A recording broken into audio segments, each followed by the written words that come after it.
Estamos começando mais um HDL Podcast e hoje para fazer uma pergunta intrigante a você. Salomão foi um herói ou um fiasco? Nós vamos tratar desse assunto aqui. O grande Salomão, herói ou um fiasco? Mas embora não, que nós vamos conversar sobre esse assunto a partir de agora. Salomão, rei de Israel, é o herói para muitos políticos, empresários, palestrantes. É um ícone da sabedoria, da prosperidade e da riqueza. Para muitos ele foi o grande expoente do empreendedorismo. Um homem que vai demonstrar sabedoria incomum e riqueza colossal. Eu queria olhar para a vida deste homem e tirar da sua biografia alguns exemplos e alertas para a nossa geração. Primeiramente, Salomão foi filho de Davi e Batseba. Batseba tornou-se mulher de Davi numa circunstância muito vergonhosa. Ela era mulher de um soldado de Israel, um dos valentes de Davi. E Davi a viu se banhando, foi atraído, mandou chamá-la, coabitou com ela, ele engravidou. E Davi viu-se encurralado, porque o marido da mulher estava na guerra. E ele então mandou trazê-lo e percebeu que a situação era tão complicada que não dava para administrar a situação. Então ele mandou matar o marido da mulher, de Batseba. E casou-se com ela. E o filho do adultério morreu. Agora o segundo filho é Salomão. E Deus amou Salomão. E Deus disse para Davi que Salomão, o filho de Batseba, haveria de sucedê-lo no trono. Então, esse menino foi criado com muito desvelo. Foi chamado também de Gedidias, o amado do Senhor. Salomão, o homem da paz, o pacífico. E ele cresceu assim, sabendo que ele seria o sucessor do seu pai, uma vez que Davi foi o maior rei de Israel. Mas ele enfrentou dois problemas, porque seu irmão, Absalão, conspirou contra o pai para matar o pai e para tomar o trono do pai, mas não logrou êxito. Absalão foi morto nessa empreitada de rebelião. Agora Davi, já no final da vida, já velho, já acamado, enfrenta um outro problema, porque seu filho Adonias usurpa o poder, se autodeclara rei, convoca os irmãos para participarem da festa de posse, e então ele se declara o sucessor do pai, ainda que o pai ainda estivesse vivo. Por intervenção do sacerdote e de Batseba, Davi ainda tem forças e disposição para reverter o quadro, para chamar Salomão, para mandar ungir Salomão, para trazer Salomão para sentar no trono e proclamar a Israel que Salomão era um novo rei. Isso levou Adonias a ficar numa situação de muito desconforto, e Adonias precisou se refugiar no templo, e mais tarde ele não cumpriu as ordens de Salomão e morreu pelas mãos de Salomão. Salomão então começa o seu governo de uma maneira muito positiva, humildemente pedindo a Deus, porque Deus disse para ele: você pode pedir o que você quiser. E ele não pediu riqueza, ele não pediu a morte dos seus inimigos, ele pediu a Deus discernimento, sabedoria para governar o povo. Deus agradou-se do seu pedido e Deus deu a ele sabedoria incomum e riqueza colossal, a ponto da Bíblia afirmar que ele foi o homem mais sábio da sua geração e o homem mais rico da sua geração. Deus deu a ele paz nas fronteiras. Deus deu a ele prosperidade dentro dos muros. E ele teve um reinado próspero, conquistando terras, conquistando povos, recebendo tributos, recebendo proventos de todos os lugares do mundo, a ponto de tornar-se um rei opulento de um reino muito, muito, muito poderoso. É muito importante que Deus deu a ele também o privilégio de realizar o sonho de seu pai, porque o sonho de Davi era construir o templo para adoração a Deus em Jerusalém, para que a Arca da Aliança não ficasse em tendas, mas fosse colocado no templo. Davi chegou a reunir toda a riqueza necessária para a construção do templo. Ele mesmo doou do seu próprio ouro, das suas próprias riquezas, as dádivas necessárias para a construção do templo.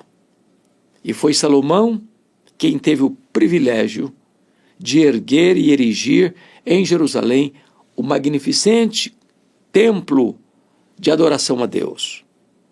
Além do templo tão belamente construído, tão regiamente construído, com os metais mais nobres, com as madeiras mais nobres, também ele edificou em Jerusalém palácios, de tal maneira que o seu reino era um reino de muita riqueza e de muita opulência. Mas notem, eu vou pedir permissão a você para trazer à sua memória esclarecida algo muito curioso. Porque muito tempo antes, 500 anos antes, na época de Moisés, Deus, sabendo que chegaria um dia em que Israel pediria um rei, estabelece já lá na lei, conforme Deuteronômio 17, 14 a 20, os critérios, o job description para o rei de Israel. E Deus estabelece 3 condições e uma orientação. Primeiro, o rei de Israel não deveria multiplicar para si cavalos. Por quê? Porque ele não deveria confiar no poder militar, no exército, na força bélica. Segundo, o rei de Israel não deveria acumular para si ouro, para não confiar na sua riqueza, na sua opulência econômica. Terceiro, o rei de Israel não deveria multiplicar para si mulheres. Naquele tempo os reis casavam-se com muitas mulheres. E a questão não era tanto a questão de devassidão moral ou poligamia, mas esses casamentos eram casamentos diplomáticos, políticos, de alianças com outros povos, outras nações. E o risco que estava por trás é que essas mulheres, oriundas de diversas nações pagãs, com as suas crendices, com as suas divindades, com sua idolatria, haveria de, ao vir para Jerusalém, num casamento poligâmico, fazendo parte do harém do rei, acabava assim corrompendo o coração do rei e induzindo o rei à idolatria. Então Deus estava estabelecendo esses critérios para prevenir o futuro rei de Israel contra esses perigos. Mas mais do que isso, o rei de Israel haveria de escrever essas normas num livro. E esse livro deveria estar na sua mesa. E ele deveria ler essas orientações todos os dias, para as cumprir, para que o seu coração ficasse sempre antenado com este projeto divino para o futuro rei de Israel. Pois bem, Salomão, ao longo do tempo, de 40 anos de reinado, vai perdendo esses princípios.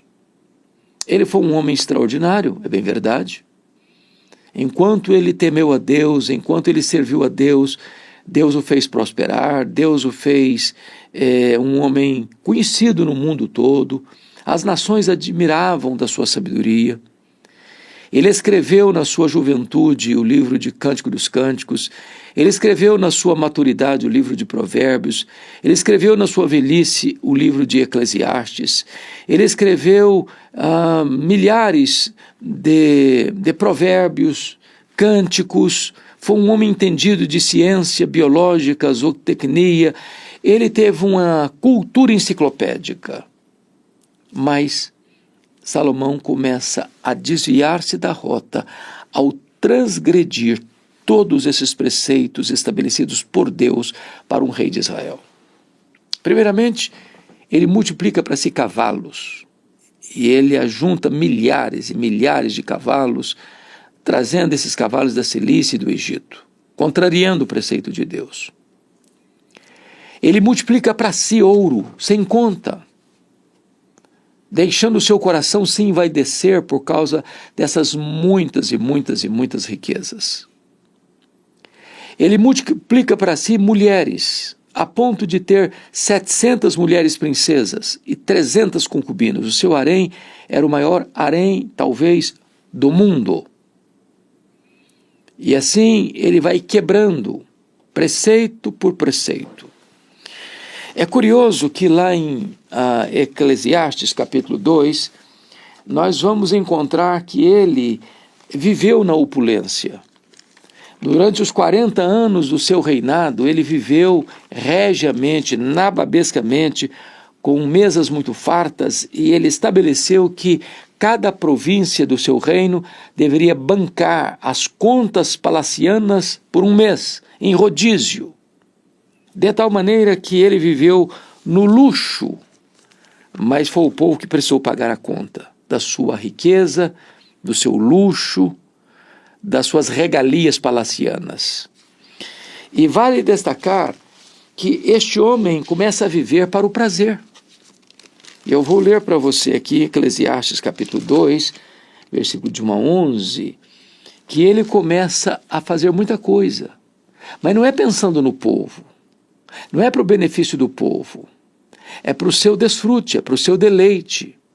Ou seja, em vez do rei viver para atender às necessidades do povo, para ser um diácono do povo, para ser um servidor do povo, ele foi rei para que o povo pudesse servi-lo, o povo pudesse atender às suas regalias tão exorbitantes.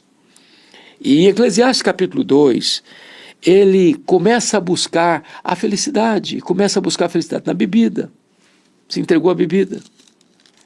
Começou a buscar festas, começou a grandes realizações. Veja você, Eclesiastes 2,4 diz: empreendi grandes obras, edifiquei para mim casas, plantei para mim vinhas, fiz jardins e pomares para mim, e nesses plantei árvores frutíferas de toda espécie, fiz para mim açudes, comprei servos e servas, possuí bois, amontoei também para mim prata e ouro, cantores e cantoras.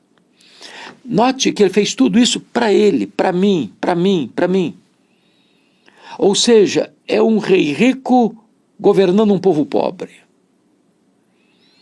Mas ele diz mais ainda, ele tornou-se um homem tão apaixonado pelas coisas da carne que ele diz, ele se proveu dos filhos dos homens, mulheres e mulheres, a ponto de ter 1000, podendo rodiziar, ficando com a mulher e só repeti-la daqui a 3 anos. Este homem tornou-se famoso, a ponto de dizer, engrandeci-me e sobrepujei-me a todos. Ele estava no centro do universo. Tudo girava em torno dele. Ainda diz mais, tudo quanto desejar os meus olhos eu não neguei, não privei o coração de alegria alguma. Ou seja, tornou-se um rei hedonista.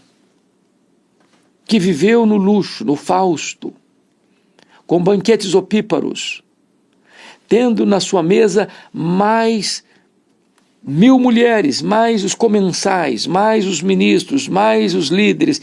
Ou seja, o palácio era uma festa permanente durante 40 anos. Quem pagava a conta? O povo. A ponto dele fazer outra coisa terrível. Ele começou a instituir a escravidão e tinha feitores de escravos.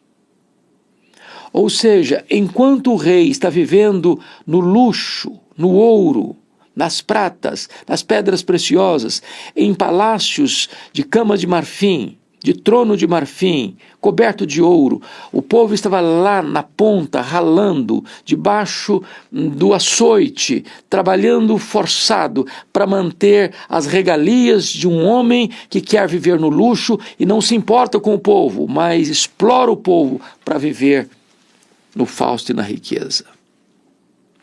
Esse não era o projeto de Deus. Aliás, o projeto de Deus para o líder é de um líder servo. É por isso que o maior de todos os líderes, o Filho de Deus, sendo Deus, não julgou como usurpação ser igual a Deus. Antes a si mesmo se esvaziou, assumindo a forma de servo, humilhando-se até a morte e morte de cruz. Ele não veio para ser servido, ele veio para servir.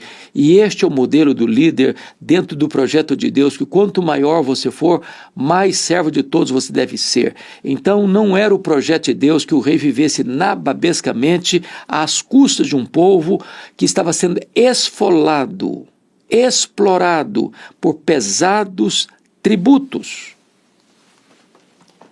Mas o rei Salomão, ainda nessa descida, nessa ladeira abaixo, ele comete outros erros. Primeiro, ele está vivendo no luxo. Segundo, ele está vivendo na exploração do pobre. Terceiro, ele está desfrutando de um conforto em detrimento do sofrimento do povo. Depois, esse homem contraria os preceitos divinos para a monarquia em Israel, multiplicando para si cavalos, multiplicando para si ouros, multiplicando para si mulheres. E mais, chegou um momento em que, na velhice, o amor das mulheres suplantou no coração dele o amor ao Senhor. E esse homem que foi tão fiel e zeloso em edificar a casa de Deus, agora vai construir capelas, santuários para deuses pagãos, defronte ao templo de Jerusalém. Agora ele vai favorecer e promover a idolatria em seu reino. Agora a estultícia e a cegueira espiritual tomou conta dele. Mas ele dá um passo além. E ele também agora pessoalmente começa a se prostrar e a adorar esses deuses falsos, esses deuses pagãos. Seduzido e induzido pelo amor de suas mulheres, ele se torna um idólatra. Ele vai ao fundo do poço. Ele perde por completo seu compromisso com Deus. A sabedoria que ele havia recebido tornou-se estultícia. A riqueza que ele havia acumulado era para o seu conforto, em detrimento do povo que trabalhava debaixo da chibata e do povo que recebia como recompensa pesadíssimos tributos e impostos. É o rei rico e o povo pobre. Parece-nos que esse problema é um problema recorrente, porque quanto mais insensato é um líder político, é um governante, mais ele pesa a mão sobre o povo, aumentando impostos. E isso não é um ato sábio, porque ele, em vez de ele promover a riqueza, em vez dele facilitar para os empreendedores, em vez de facilitar para que os empresários possam crescer e assim ter mais emprego e poder pagar melhor os seus assalariados, ele vai minando, ele vai solapando a economia, buscando viver alienado do povo no luxo, no fausto, na riqueza, na pompa, enquanto lá na ponta gente está gemendo, gente está com o pescoço esfolado pela canga de pesados tributos. Foi isso que aconteceu com Salomão. Mas Deus então fica irado com ele e diz para ele que o seu reino vai ser tomado dele. Não vai ser no período dele, não, por amor a Davi, não por amor a ele, por amor a Davi. E Deus indicou então, por meio do profeta Aías, que Jeroboão, que era um feitor de escravos, empregado de Salomão, seria esse homem. Salomão então persegue esse camarada para matá-lo, e ele tem que fugir para o Egito, para as sombras do faraó, para não ser morto por Salomão. Salomão perdeu por completo a sua destreza, a sua sabedoria, o seu temor a Deus, e caiu nas malhas da idolatria, da apostasia, da corrupção. Mas ainda mais, Salomão não teve o cuidado, a sabedoria, a prudência de preparar o seu sucessor. Alguém já disse, e eu concordo, sucesso sem sucessor é fracasso. Depois de 40 anos de reinado, com a morte de Salomão, o seu filho Roboão assume o governo. Quando Salomão começa a reinar, Roboão tem apenas 1 ano. Roboão viveu no palácio 40 anos. Menino mimado, criado a pão de ló, banquete todo dia, música todo dia, festa todo dia, luxo todo dia, regalia todo dia. Não sabia o que era luta, não sabia o que era sofrimento, não sabia o que era a dor do povo, não estava acompanhando o sofrimento dos seus súditos, e ele assume o governo nessa conjuntura. Quando ele assumiu o governo, esse cidadão, Jeroboão, retorna do Egito, lidera o povo para uma audiência com o rei Roboão. E eles disseram, por meio de Jeroboão, o seguinte: olha, rei, Salomão pesou demais a mão sobre nós. Ele viveu no luxo, mas nós vivemos debaixo da canga de pesados impostos e tributos. Então viemos aqui fazer uma reivindicação. Abaixa os impostos, alivia os tributos, nos permita respirar. Nós estamos trabalhando apenas para pagar a conta do rei. Nós queremos também usufruir um pouco do fruto do nosso trabalho. Nós temos os nossos filhos, nós precisamos dar a eles uma vida digna. Alivie os impostos e nós seremos fiéis. E nós nos comprometeremos em servi-lo e acompanhá-lo e honrá-lo no seu reinado. O filho de Salomão escutou essas reivindicações e foi buscar conselhos. Aconselhou-se com os anciãos, e os anciãos disseram: olha, atenda o povo. De fato, Salomão acumulou muito ouro, muita prata, muita riqueza. Viveu no luxo 40 anos, mas quem pagou a conta foi o povo. Não tem almoço de graça. Se alguém está comendo de graça, alguém está pagando a conta. Ele não gostou do conselho.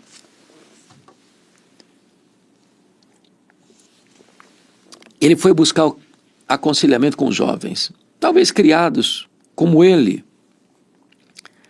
sem experiências da vida, sem ter que pagar a conta. E os jovens disseram: não, atenda o povo não. Diga para esse povo que o seu dedo mínimo é mais forte do que o braço do seu pai. Que o seu pai os afligiu com açoites, mas você vai afligi-los com escorpiões. Faça esse povo tremer nas bases, porque esse povo só vai ser submisso a você se você engrossar a voz, engrossar o caldo para o lado deles. E Roboão, filho de Salomão, sem qualquer sabedoria, acolhe o péssimo conselho dos jovens e vai resultar numa rebelião. Jeroboão capitaneia e lidera o povo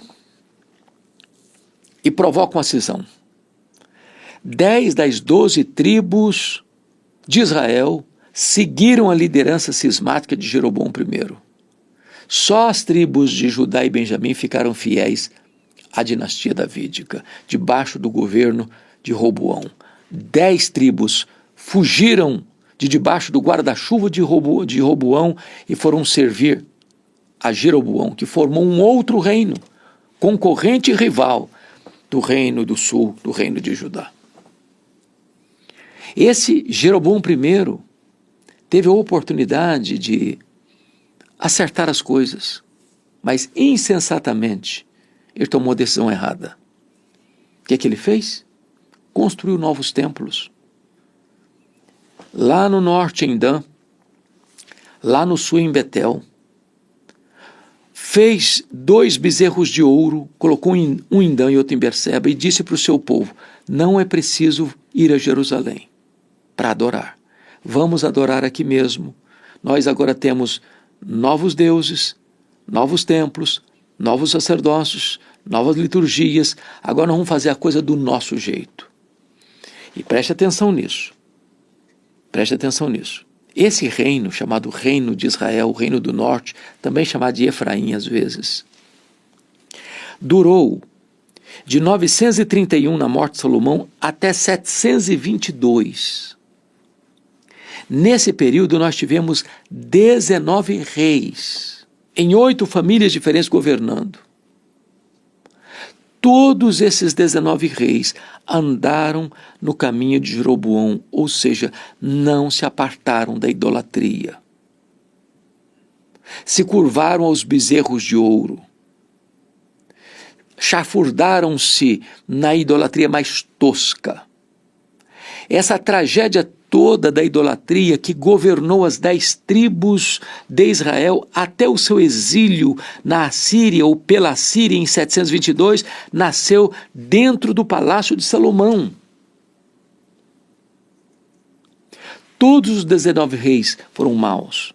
Jeroboão I, Nadab, Baasa, Elá, Zinri, Onri, Acabe, Acasias, Jorão, Jeú, Jeoacás, Jeoás, Jeroboão II, Zacarias, Salum, Menahem, Pecaías, Peca e Oséias. Desses 19 reis, vários foram assassinados. E o regicida, o assassino do rei, é quem assumiu o trono. Por exemplo, Elá foi assassinado por Baasa. Nadab foi assassinado por Baasa. Elá foi assassinado por Zinri. Zinri cometeu suicídio. Jorão foi assassinado por Jeú. Zacarias foi assassinado por Salum. Salum foi assassinado por Manaém. Pecaías foi assassinado por Peca. Oséias foi levado cativo para a Síria, para Nínive. Veja você que essa confusão das 10 tribos do norte, mergulhadas na idolatria, na feitiçaria, no culto a Baal, adoração de bezerros de ouro, o trono, um centro de conflito, de intrigas, de traições, de conspirações, tudo isso nasceu dentro da casa de Salomão.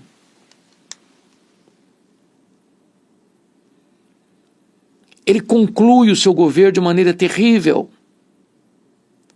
se curvando a deuses falsos. E dali para frente, durante 209 anos, essas 10 tribos do norte nunca se apartaram da idolatria, nunca. Então eu preciso afirmar que Salomão, em vez de ser um herói, termina o seu reinado e deixa um legado que foi um verdadeiro fiasco. Fiasco. Agora, lição. Isso é um alerta para nós. Porque não basta começar bem, é preciso terminar bem. Não podemos negociar princípios e valores. Ele começa tão bem, humilde, dependendo de Deus, pedindo sabedoria para Deus, e Deus abençoando a vida dele. Deus deu sabedoria, Deus deu riqueza, Deus o abençoou, Deus o honrou, Deus o fez prosperar. Israel tornou-se um grande reino, poderoso reino, conhecido não só internamente, mas no mundo todo, e ele jogou tudo isso fora. Foi um fiasco. Cabe a você e a mim botarmos a boca no pó e pedirmos: Deus, tenha misericórdia da minha vida. Isso também é um alerta para os reis, para os presidentes, para os governadores, para os prefeitos, para os gestores públicos. Tem muitos gestores, desde a presidência de um país a um prefeito de uma pequena cidade, que às vezes ficam criando impostos e mais impostos, tributos e mais tributos, esfolando o povo para viver nababescamente, no luxo, quando o papel do governante é servir o povo em vez de se servir do povo.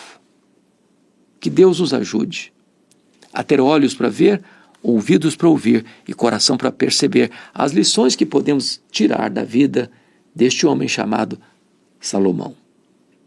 Bom, se você gostou desta mensagem e foi edificado por ela, se esses alertas serviram de lição para o seu coração, eu te peço, partilhe essa mensagem com outras pessoas.